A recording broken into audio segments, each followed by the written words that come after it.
I'm gonna move on from like asking you these money questions, but I want to ask one more because I do think it's fascinating because you went from like maybe not having a lot to having a lot, and you're also like an oddball, Yeah. which I like. When sold my business, I put everything into bonds and just Vanguard total index funds and just did like a normal 80-20 split, and then eventually some real estate and then HubSpot stock and just normal like basic stuff. What did you do with your money, and what have you, because I know you bought like a marina, I think, or you tried to buy it. I don't know if it went through, but like what does like someone like you do with that amount of liquidity? So most of it, I did what you're talking about. I generally don't believe in trying to beat the market through market transactions. I mean, it's one thing to build, like, I think you build wealth by building companies. That's where you should be focusing your effort, not trying to be smarter than all the finance guys who are sitting around and using every tool at their disposal to try and game the financial market. So actually, yeah, Vanguard funds, like Vanguard 500, total index funds.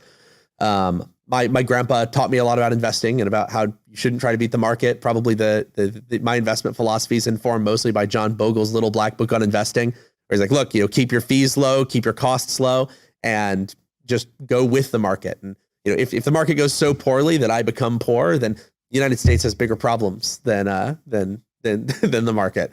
So that was most of what I did. I bought the marina not as a financial investment. It was one of the only marinas. So this is getting a little into the weeds on something probably very few people care about, but just so you know, in California, almost all marinas, the water is owned by the state or by the feds. And then they do long-term leases, like 30 or 40 years, to operators that are allowed to operate those marinas.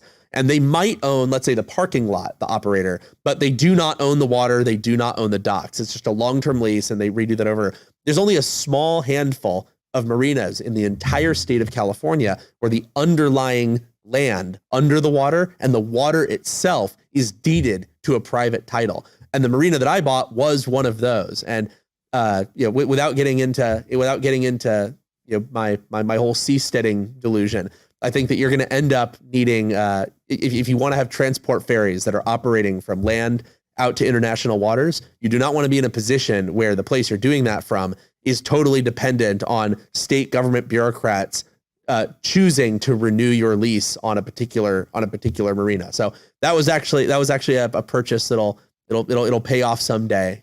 You'll all see. See, I bought my house just like I like the walk-in closet was nice, and I was like, oh, that's a good enough reason for me. I didn't have to go into international waters to make it. Well, in my case, I did buy. I mean, I did a few things. Like as soon as I had money, I immediately started learning to fly helicopters for real because I'd always wanted to be a helicopter pilot ever since being a little kid. So it was like 2 weeks after The Wire completed, I was flying helicopters. So that was really cool. I bought a '69 Mustang convertible. That was really cool.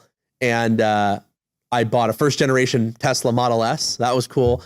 And then I bought a house for my parents. It's like it's like the basketball player contract move. You get the money, you buy the house for your parents. And then I bought a house for myself that was close to my grandpa, actually. And unfortunately, we then ended up having to move up to Silicon Valley because of the acquisition. And then he passed away while I was up there. So one of my regrets, but I'm still in that house.